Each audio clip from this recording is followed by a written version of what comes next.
Music, industry talk, stories, equipment and more. We are Crossfader and this is off the record. Off the record. Off the record. Hello, welcome back to this week's Off the Record DJ Podcast 2.0. Sorry that there wasn't a podcast last week. There was one. You just couldn't hear it. So those diehard people who listen when it drops, a few of you have messaged, there was no audio on the mics, basically. We were on our way out of the office as well. We were like, there's no audio, everyone, just remove it. So I'm in Cafe Nero getting an iced latte, right? And you text me saying, there's no audio on the podcast, right? And there's a massive queue. And she's like, what's your order? I'm like, wait a minute. I'm trying to remove a podcast. So yeah, some bug in the system, wasn't there? Do you know what though? It's quite nice because Danny recorded I couldn't make the podcast. Yeah. I was very busy last week. However, because we're having to re-record it, Danny had the conversation with you, so I thought it might be nice for me to actually have this conversation. So you get to relive it twice, but this is all new to me. It is. So I had a very exciting weekend last weekend, which we're going to get to. So instead of trying to have the same conversation with Danny and Danny pretending to act surprised, I've not really told Jamie about the exciting weekend in depth. So I've kind of held off for a full week. So we're like, why don't I talk to you instead of Danny having to go, whoa, really? Like I've literally not asked Lawrence anything about it, and it's such a big thing. So. Cool. So we did go backstage at the biggest electronic music festival in the world, Tomorrowland, which we're going to talk about in depth, and I'm going to give you all the juicy bits. But another big exciting week is we have launched our brand new course, the Drum and Bass Beginner and Pro course. Is out now. Boom, boom, boom. Boom. Beginner course, Pro course, and it's bundled together as well. And yeah, if you've listened to this podcast a while, you've heard us talk a little bit about it, and you'll have seen on socials by now, it's out there, and we've dropped a mix, we've dropped a tutorial, there's loads of little shorts and reels and TikToks about it. And you guys know from listening to podcasts how much of a fan we are of drum and bass music. Like, you know, it's quite obvious. So it's been a labour of love. We just started it in like January, by the way. Yeah. Like this is a long time thing. We've had, you know, Blakey and Danny come together, a meeting of minds of DJ education, and it needed to have a beginner and a pro because it's not the same as learning how to mix house music like from the very scratch start off. It's a totally different way of thinking. So it needed at that entry level, and there's not a lot of education out there, right? If you Google, you know, learn to DJ drum and bass, like we're the top. we haven't put that much out in the past, right? No. And we want to make sure that if people are coming to Crossfaders to learn, that we're starting to tick all those boxes for all the different categories and genres of people out there that are interested in different styles of music. Obviously, naturally, you go for some of the most popular, which house and techno are some of the most popular genres in the world. But we're now starting to explore those other genres that both we enjoy a lot and we can, you know, create, you know, solid education on, that are also popular. Just like, you know, drum and bass is the most popular genre on Beatport UK. It's in the UK. It's third in Australia. It's like fourth in America now. So it's like you've got Chase and Status tour in the US. You've got drum and bass really taking over. Like Subfocus's live DJ mix on D&B All Stars is just popped. There's over 1.5 million views on that, and it's unreal. There's like unmatched energy that you get from drum and bass. Yeah. From a DJ's perspective, but also from the audience's perspective as well. Like if you catch that right audience, there's, you know, it's not posy at all. It's like, let's just rave, go mental to some crazy drops. And there's like back to that rave culture that's really coming through in drum bass. But it's always been there. Like it's a long-term genre for the UK, 100%. But it's nice to see it's expanding its horizons. 100%. And like I say, if you most of you listen to this, I'd probably DJs already. You're interested in it. You probably know how to mix. That's why the pro course is there, which is your 4-deck mixing. It's your double drops. It's your mashups. It's like next level stuff. You got Blakey, world-class DJ, teaching you how to do it all as well. And it's all up to date. There's classics, there's up to date music, there's all the headaches and Boo and Subfocus, Chase and Status and all that kind of stuff. So it's exciting. It's been great. It's great that it's out there. We've had some great feedback on it, and we continue to make content on it because we like it. You know, it's like we love that shit. So I've great to be out there. I've even made some short form on it just because I felt like I was missing out. If you want to get that course, use the code Off the Record. You get 20% off it as well.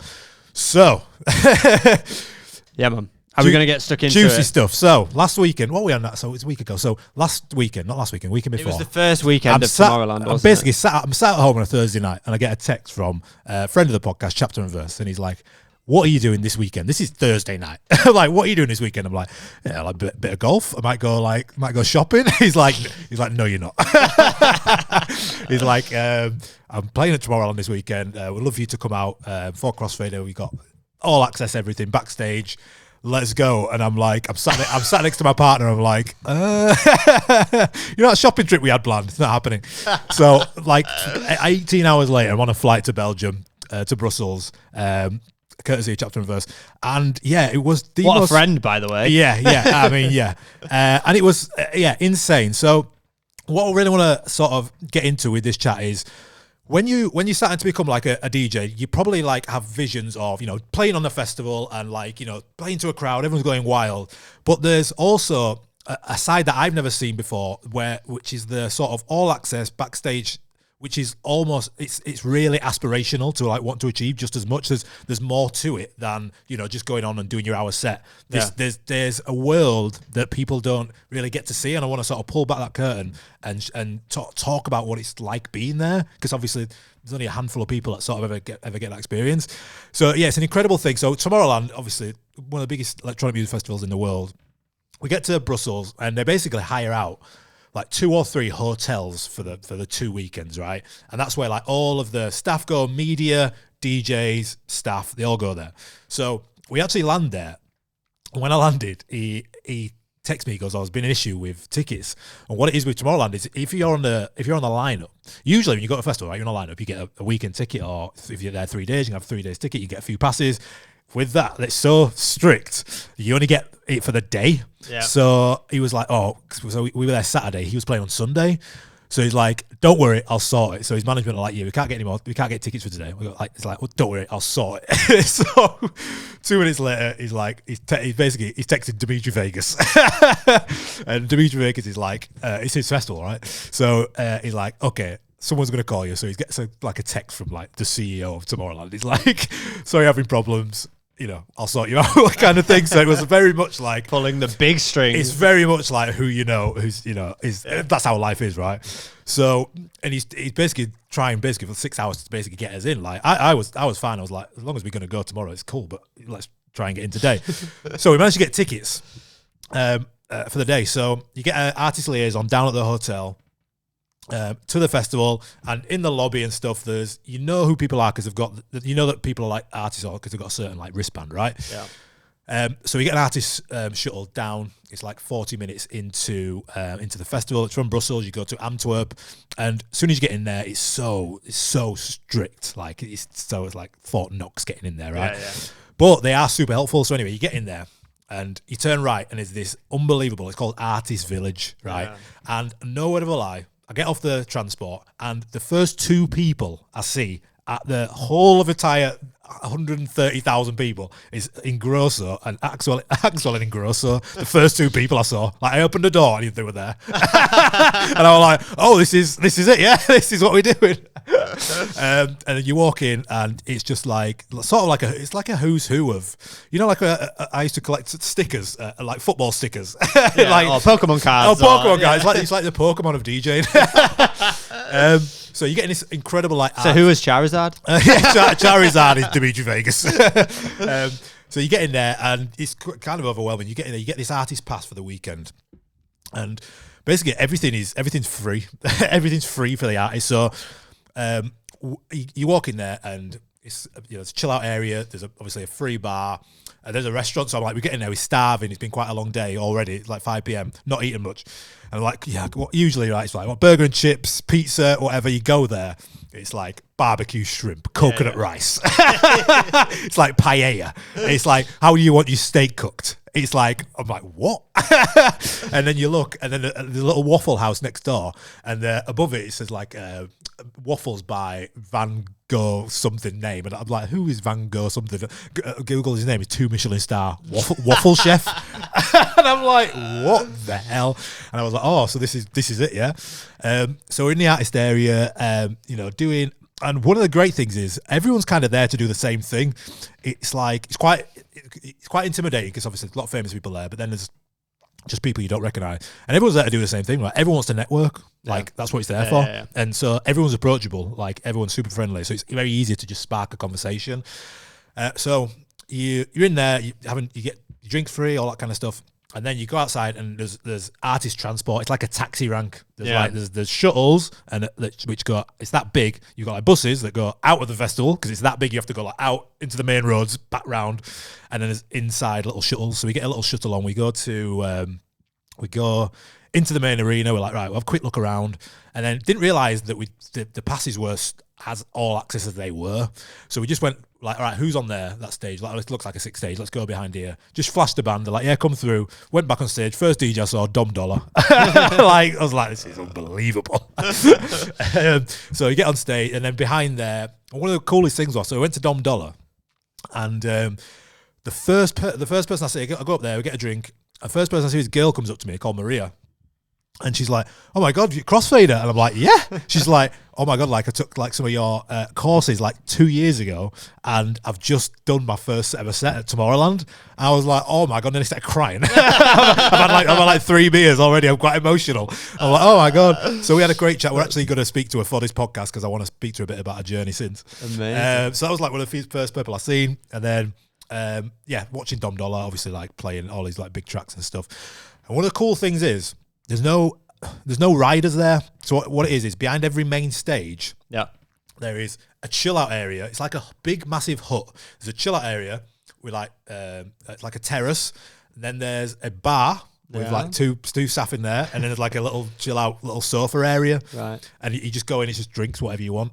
Like it's no like there's no ride. It's like, what do you want, like tequila? Yeah, it's fine. No worries. It must be such a flex to like go right. I'm off to Tomorrowland. I've got an hour's set, but for the rest of the weekend, I'm gonna chill. I'm gonna network. I'm gonna catch up with my other DJ pals who are huge. And just have a few drinks behind the booth. And it's kind of that.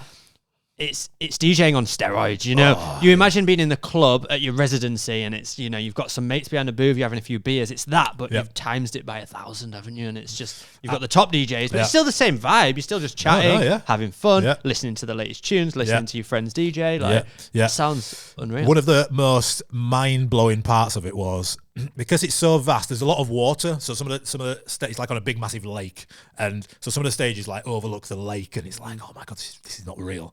But for the artists to get round, they have boat taxis, and it's like I was like, this for us, yeah. So you get like a boat to like the area, so you're going around like traveling on little boats and stuff, and then even like the smaller ones. So we go to like a little small called the Melodia stage, and it's like little like maybe like 600-700 people. You got like Mr. Jam playing there, and you go there, and then you can go to one where it's like Anima, and it's that one that's like indoor. It's like, I don't know, 20,000 people, and it's one. It's like indoor. And the visual, the sort of backdrop to the visual, it's that wide. It's sort of it's as far as your peripheral vision can see. Right. So it's almost like you're in it. You know what I mean? You're like inside it because you can't. It's unbelievable, and stuff comes out at you in 3D and all that kind of thing. But one thing was amazing was like everyone was like, I don't know if it's like Belgian people, but everyone was like super nice, and just like there was no, when you go to a party in UK, right? Most of the time you get there and within an hour there's people like falling over the floor, people getting kicked out, there's fights. There wasn't one bit of trouble. I didn't see anyone that looked like they were on drugs. Like there was nobody like like frothing from the mouth. Yeah. I spoke to one of the bar staffs, like, has been any trouble? She's like, I think there's been like one like tiny fight like this weekend or something. Like everyone's there. It's just a different culture. For, like, so do you know what? I think this is props to the founders of Tomorrowland. I heard him speak at IMS, and it was super inspirational from the other side of the curtain, where you're hearing the founder talk about his journey and how he built Tomorrowland. I think with his brother there's two of them, brothers. Yep. And I think it's props to them for what they've created. They're creating a story, they're creating an experience. They are, I know that people, that they're now booking out flights so that you're starting your experience in your home country, and you're traveling with Tomorrowland. When you get to the airport, there's like a Tomorrowland experience greeting you and then taking you to the places that you're staying or to the festival. And it's this whole experience. And I think by doing that and encapsulating the experience, people aren't going, oh, I'm just going there to get drunk, or oh, I'm just going there to escape from life. It's more than that. It's like to be part of this thing that happens once a year. Yeah. And I think that bringing cultures from around the 100%. World together, it's a hard thing as well. To pollinate different cultures together in such a creative way. But yeah, props to them. Met some really sick, like well-known like DJs backstage, and everyone's so nice. Like I say, everyone's sort of there for like the same thing. It's just a good vibe. So we met A-Craze, like Lost Frequency. Who else do we part? Like, you know, Chapter and Verse, very good friends with like Dimitri Vegas, so he's obviously he runs the festival as well. And they were great. The picture that I posted on my Instagram was like one of the best pictures I ever had, with fucking Shaquille O'Neal. I couldn't believe it. So with the passes, Chapter and Verse, he was on the library stage, and it was my favourite stages. The main stage is like otherworldly, mind-blowing. You can't really, I was taking videos on it, and you can't really get the scale, you can't really get the depth, you just can't get it on a video. Whereas the library stage, I say smaller, it's probably 15,000, 20,000 people there. It's like a little amphitheatre, and like the stage has got like library books coming out of it that shouts to like Tim Bergling and stuff on the sides of it. But so we had access up there and all day, like all weekend. But the only time I couldn't get up there was when Shaq was on. There was like he had about maybe 30 people with him. He had 12, like it was like 8 or 10 cars, like when he came off, just with his like crew and stuff. Secure. I'm like, who's security for Shaq? Yeah. Do you know what I mean? Like, massive. His security wasn't as big as him. His DJ set was wild though. He plays just like heavy trap dubstep, right? Really? And he screams. So I couldn't get access there, but I could get access to round the front. So when I went on the front, people thought I was with Shaq's entourage, right? So one of the big things about Shaq's DJ sets is he goes into the crowd and like mosh pits with them. So I went round there. They're like, "You with Shaq? You with Shaq?" Like, loads of Americans. I was like, "No," and they wasn't listening. And they were like, "Is he coming out? Is he coming out?" I thought, I don't want to ruin the dream. Yes, he's coming. Yeah. Speaking on behalf of my new friend Shaquille O'Neal, like, yeah, I can tell you he is coming out into the crowd. But yeah, and his microphone is unbelievable. He's just like he'll just speak to like individual people, like, "You in the white tank top, I'm gonna come and get on your shoulders." It's like so funny. It's such a great experience, like seeing him. So apart from Shaq, did you have any other favourite sets or DJs? Yeah, for sure. So I hung out with A-Craze, was really good. So A-Craze obviously blew up a couple of years ago, didn't he? With Bounce With It, do it. Super nice guy, Australian.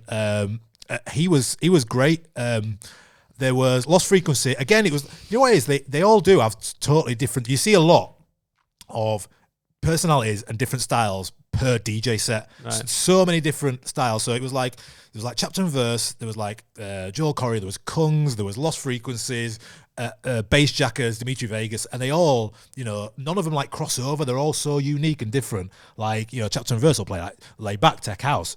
Bass Jackers will play like 145. They'll be on the stage shouting, like conducting the crowd.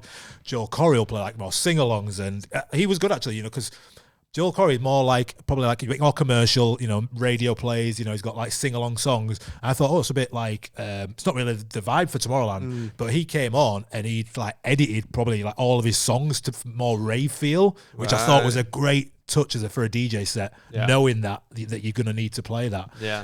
I mean, it's going to be pretty much the biggest stage for a lot of the DJs that are on that lineup.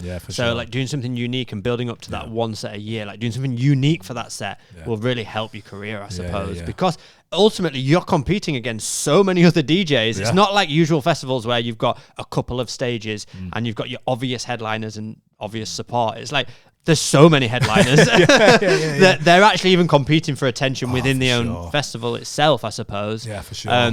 Did you see any of the headline slots like on the main stage or anything? Yeah, so on the last day we bumped into Steve Aoki because Chapter and Verse has a track with Steve and Dimitri. So he went to see Steve. So we saw Steve, Dimitri, Like Mike on the last day. Annoyingly, I didn't see him on the weekend because it's 2 over 2 weekends. They brought out Vin Diesel on the second weekend. I was like, no, he's like got a track with them. Like he's on I'm like, Vin Diesel. And it's crazy. And because everywhere you go has its own unique place, right? There's like, when I seen Dom Dollar, it's in this like, it's like maybe 10, 15,000. It's got a little sort of like TP thing over it. You've got that, and then you go left. There's this a little bit smaller stage, but it overlooks the lake. So you're looking at the lake. It looks amazing. Then you can go like a bit further into a festival, and there's clubs, like indoor clubs. And there was who was on there? Good Boys were on there. Odd Boys. Somebody else was on there. What you're seeing, it was packed. It was a sweaty club. It was hot. It was like 30 degrees. Packed, sweaty club, but totally different vibe. And you can go to Melodious stage again. Overlooks the lake, a bit smaller. Mr. Jam was in there. The girl that I saw who took a crossfader course, she was in there. She played a set.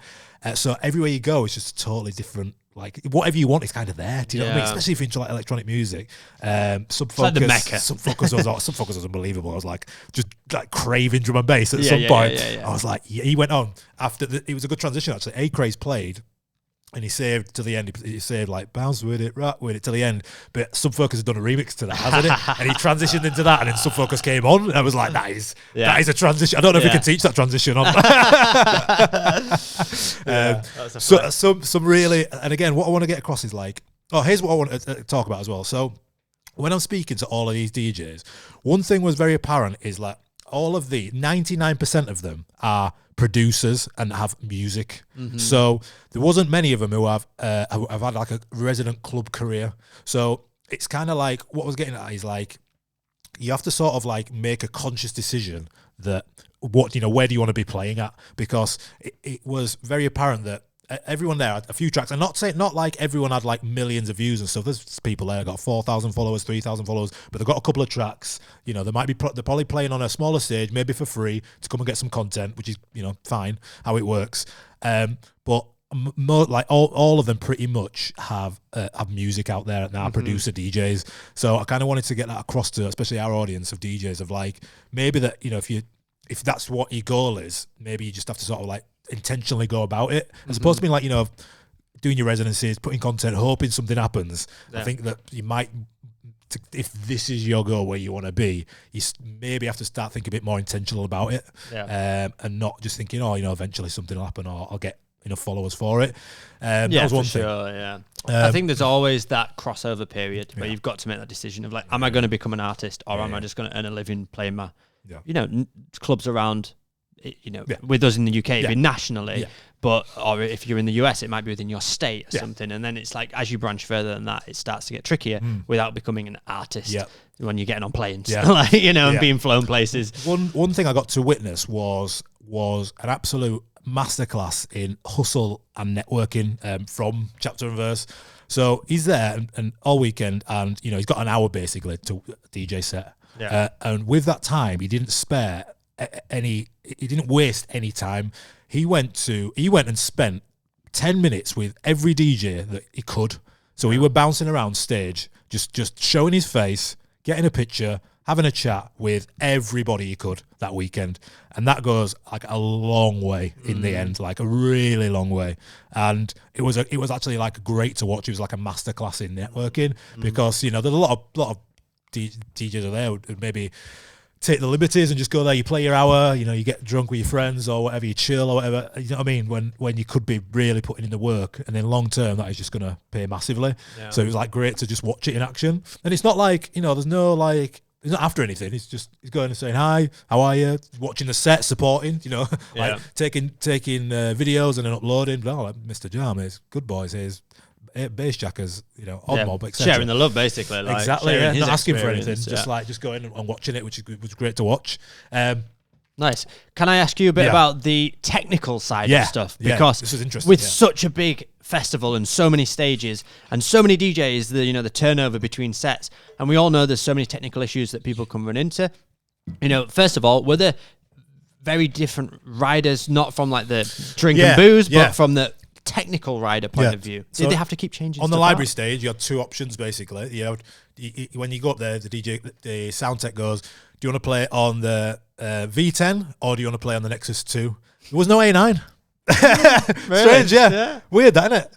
But it's basically, I wonder if they just couldn't find enough. It's all set up basically, and it's just like a slider. You just slide it across. If you want to play on V10, he'll slide the whole thing across. You play on that. The next one plays on Nexus. He just slides it the other way. There's a Nexus 2 there. Did they all have 4 CDJs, or some only have 2? So they were 4 set up, but I mean, don't think anyone played. I didn't see. Yeah, but you had the option. It wasn't like when you some were Focus restricted. went on, I used the first one I saw using 3. But yeah, there wasn't restricted. It was 4 CDJs set up all the time.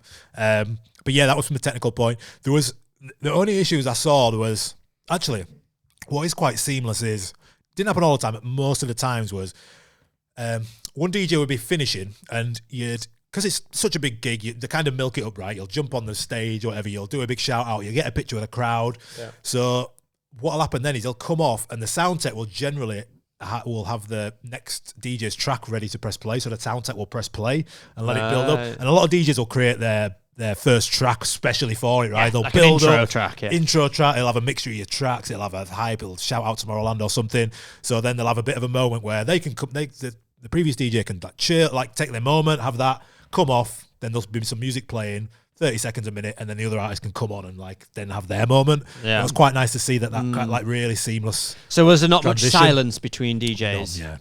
It wasn't really. Like seeing bands where they've got to change the whole stage. No silence at all. No, it was, but everyone kind of had a big produced build up. It was interesting. You didn't really see there was 2 sound guys in the booth at all times. But then the obviously technical part is like in the middle of the festival, like at the back. Yeah. So I actually met one of the Dimitri's Smash the House. He travels around with them. He's like one of their tech guys, and he's basically like he calls himself like a button pusher.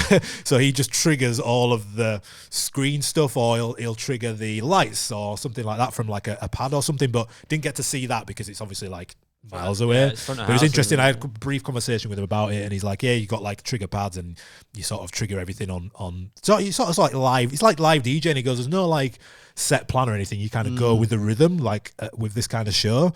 Whereas but each DJ has their own light and sound tech, or maybe not sound tech, but light. I don't tech. know if not every DJ, but when you get to the bigger ones." They'll have like the Dimitri, they have their touring ones with them. So I think Lost Frequency had his own as well. But I think there's like a main one for the rest of it. But yeah, interesting to see it from behind the scenes technically. Yeah, you definitely get that vibe because whenever we play residencies, and if you've got a dedicated light tech, if it's a venue big enough to have a dedicated light technician, after a few months of a residency, they it's like you're on the same wavelength, right? And they understand like when you're gonna even like hold a drop back and loop. They know they're right on cue when you're gonna loop it and unloop it and make a drop happen, and they're straight on that same wavelength with you. And I suppose with these big DJs, they'll just read the mind. Well, one of the best bits. So it finishes around 11, half 11, and then you go back to the artist village. Everyone goes back to the artist villages when you see everybody for like everyone's drunk, right? It's everyone's just free booze all weekend.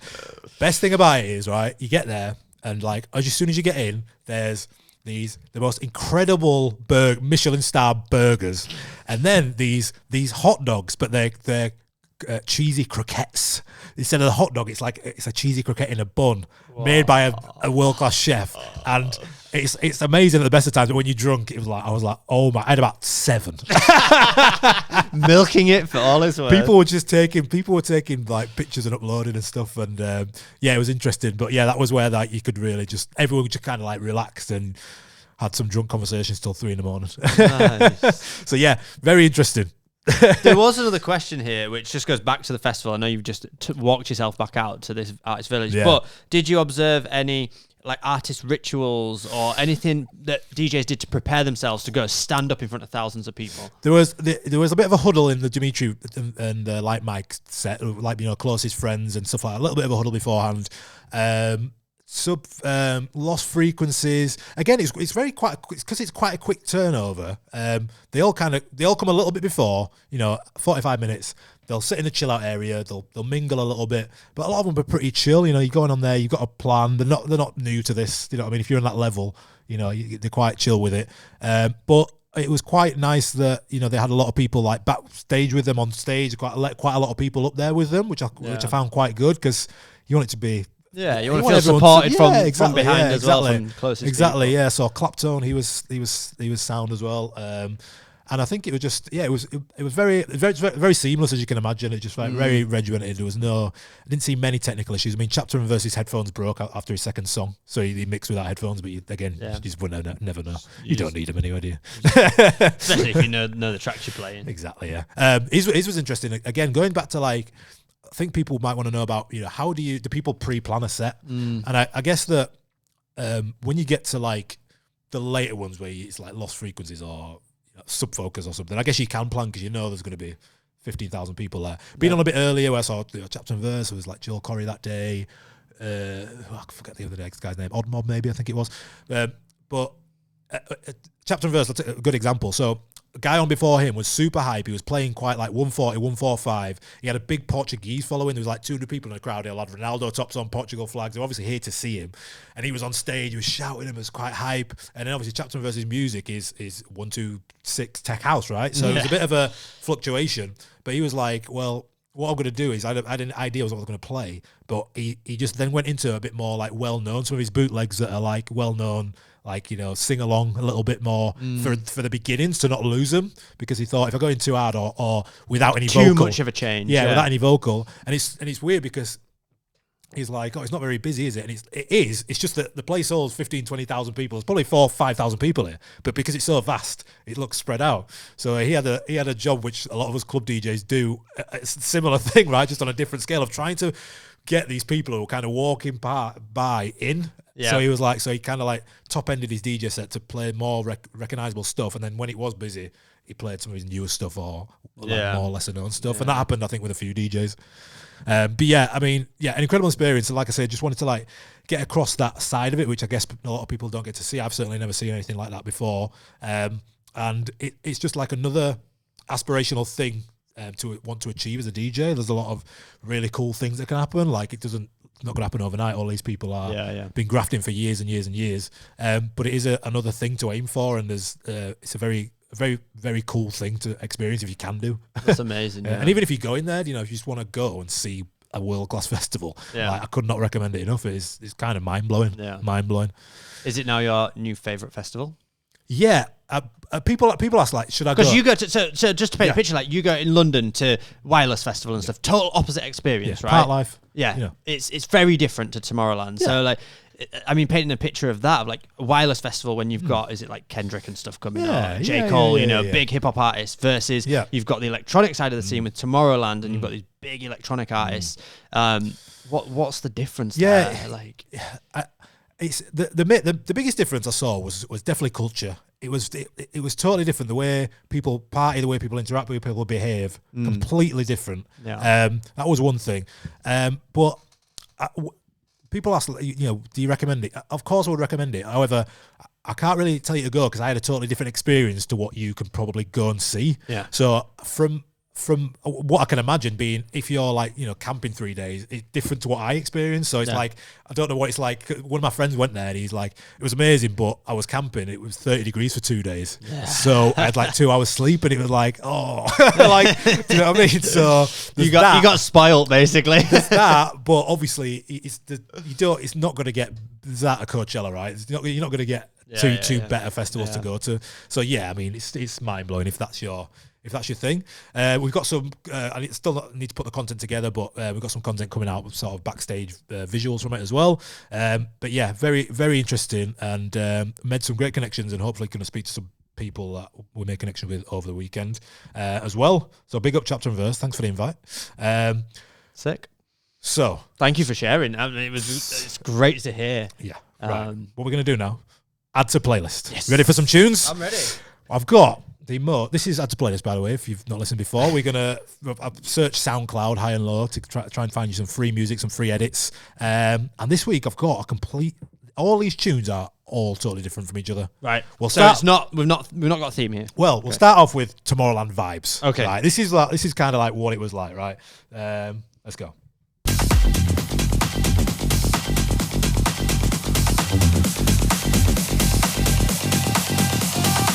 I saw you look to him, and him look back at you. I felt the pain, I went insane, and knew there's not much I could do. I saw him look at me, but then I looked to you. Just So this is Dom Dollar, Girls, which is like the biggest track out right now. It's a bootleg.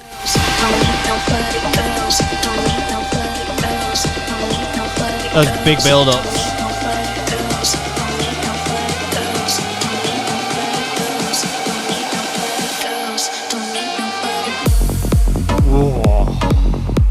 All weekend.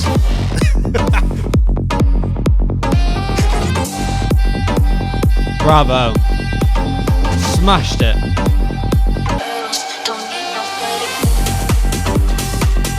Ooh, that's a bit mean. Yeah, I like that. Naughty, innit? Yeah, you've painted a picture now. This is Dom Dollar versus Lucas and Steve, Girls, Rick Wonder edit. All these tracks, by the way, are always in our Discord after the podcast. Yeah, that's a vibe. That's definitely going in the playlist. That's going in a Tomorrowland playlist. Yeah. All right, these are Tomorrowland songs. Big, heavy, a lot of build-ups. Big room. Yeah. Just go back to that. So did the DJs, because the style of mixing obviously could vary between DJs. Yeah. Now, did they let tracks play out? Was that the common theme, or was there a lot more faster mixing going on? Like, what was the common? It was a little bit of both. Like, Dom Dollar's a great example. So we went there, and he was playing like long edits. I was like, this is quite long actually. It was like 6-7 minutes. I was like, this is quite long. And then what I realised he was doing, because we got there at the start, he was actually just building into a set. Some DJs got opposite. You go really hard early and then try and keep. He was actually just building into it. And then when he got to his most popular ones like Rhyme Dust and stuff like that, he would then play like the original and he'd go into an edit, like a Tomorrowland edit, basically, and he'd that throughout. Like that Girls, he played the original Girls and then he flipped it into like a harder 150 thing. Yeah. That was kind of like the theme, right? The theme of it. Interesting. Right. Next.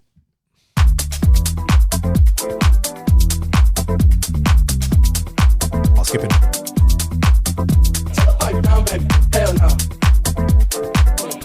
Sounding good. I think energy level. A 4? Yeah, a bit more chill.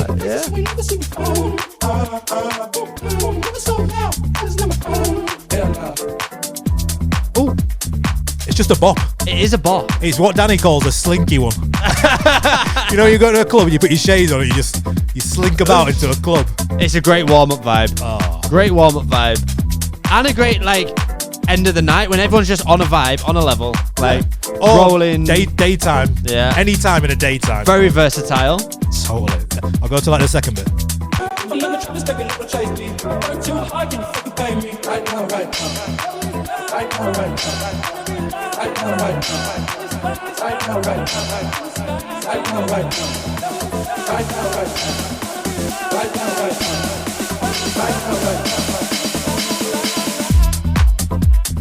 That's all he needed. Absolute vibe. Who's this by? That's Tommy Richmond, $1 Million Baby. Yeah. Have you seen him, by the way? You follow him on Insta or anything? No. Coolest motherfucker you've ever seen in your life. He's just just the coolest guy ever. That's Tommy Richmond, Devil Is a Lie, Kez edit. I would say, I don't know if that's just because of the download they provided, but I think that could, if they got that mastered properly, I feel like it feels like a bootleg, doesn't it? Yeah, I think you could spend a bit of time getting something professionally mastered, and it would really make that track pop. That's going in the playlist. Yeah, are you ready to go to church? Let's do it. This is church vibe. When Kanye's Sunday service was a thing, this is the kind of vibe. Are we still house? Even slower again. I'll skip into the vocal. You have some problems, you need God to solve them. Okay. You get down on your knees and pray. When is he coming through? When will he answer you? Well, it may not be right away. Who's the vocalist again? Candy Staton. Candy Staton. In a positive attitude. And while you're waiting, we're in the Havro house. Start praising. He is gonna see you through. Here's what you got to do. Praise him till your blessings come. Come on and praise him. You know what? Props to the vocal on this. Props to this classic vocal, because I think without this vocal, the track, it would be nice, but the vocal brings it to this next euphoric level. Do you know what it is as well? Because it's Candy Staton. You only ever play You've Got the Love. Yeah. And this vocal just gets lost. Yeah, Do you know what I mean? Nobody plays it. Yeah.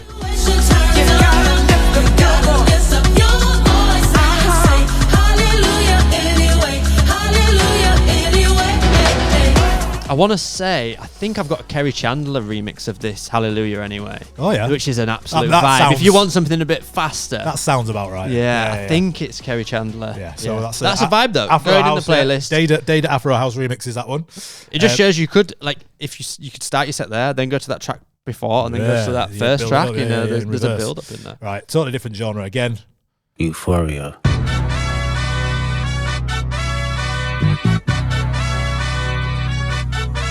Alright.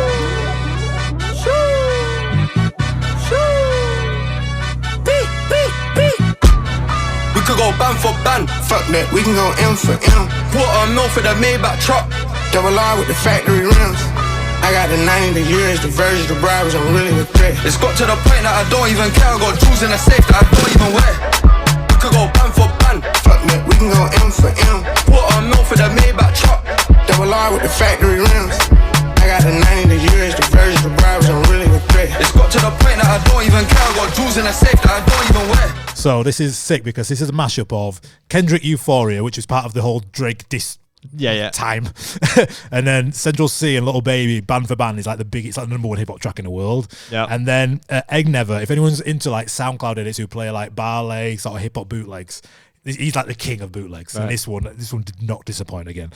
So yeah. When would you play this? So you can play this I play this in a hip hop set where again I'd go to the original, I'd be playing a bit more drill. It's like a drill track, and then I just switch into this. Yeah. And then because the trumpets are so like sick at the beginning, I literally just stop the music and just play it from the trumpets. Euphoria. Do you know what I mean? In a club, because people know this. Let riff. people get their reaction. People know this riff at the start. Yeah. Don't waste it. Yeah, that's the Egg Never edit on SoundCloud. Follow him because his edits are ridiculous. Right, we're going different vibes again. We're going classic vocal, different vibes. Back to my kind of vibe. So this is one of those vocals that kind of really annoys me. Oh, okay. I've heard it so much. Oh, right, yeah.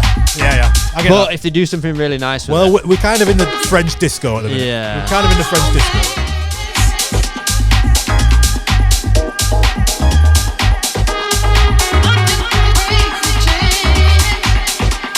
Yeah, it's almost one of those too obvious vocals. Okay.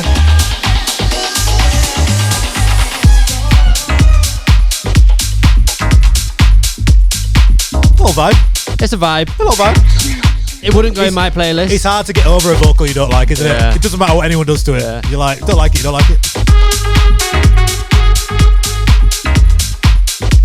I mean, you could just stem it out and throw something else on, couldn't you? Exactly that, yeah. It's got a good bop to it again. Right. But I don't know if it's got enough for me. Fair enough. That is Footsteps, Mementos, Midnight Mix. I've saved your favourite to last. Oh. I've saved your favourite, don't worry about it. Let's go. This is disgusting. What's the original? I'll tell you after. You don't know it, I'll tell you after. I recognise it. It's from our music back.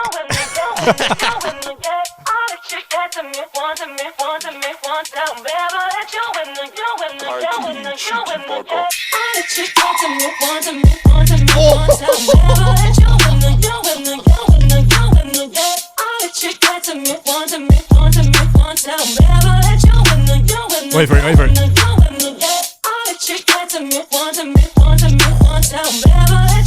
You know when something's so simple but so sick. Sick. So sick.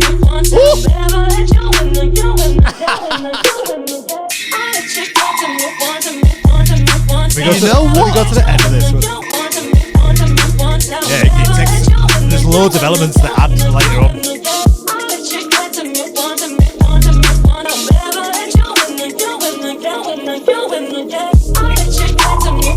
Do you know what? This is a bit of me. And do you know why? It's just reminded me of Scream Midnight Request line, Ooh. which is that old, like, original dubstep in that's the not UK. like That's not wobbly in your dubstep. face. Yeah. Yeah. It's like dubby. Listenable. And yeah, go listen to Scream, Midnight Request Line. Yeah. And those sounds, those elements just remind me of that original dubstep, and I've got such an affinity for it. Yeah, so that sample it's just a well-known Splice sample, but we use it in our free music pack. Yeah. Which is why you've heard it so much. But Overmono has released it as a track. Right, so it is out there as well. But this is the Taiki New Light edit, and it's like, I was like, this is unbelievable. Yeah, I love Taiki. I play that in the car all the time. Feeling that one, Sick, yeah. Feeling that one. Definitely adding to the playlist. If that is your kind of vibe and you like dubstep, you like a bit of drum and bass and stuff, like I said, the drum and bass course is out now, beginner and pro and bundle. Just go to our website, wearecrossfader.co.uk. Thanks for listening. We have got a special guest next week, so we will be back. Also, I should have said it at the top, but we have got a new podcast channel on YouTube. We put in all the podcasts there, so it is just YouTube. It's just Off the Record dash Crossfader on YouTube. Just search Off the Record Crossfader. Yeah, I'll put all the links in the description and stuff like that. So make sure you sub to the new YouTube if you like watching this. Thanks for watching, and we'll see you again next week. Peace out.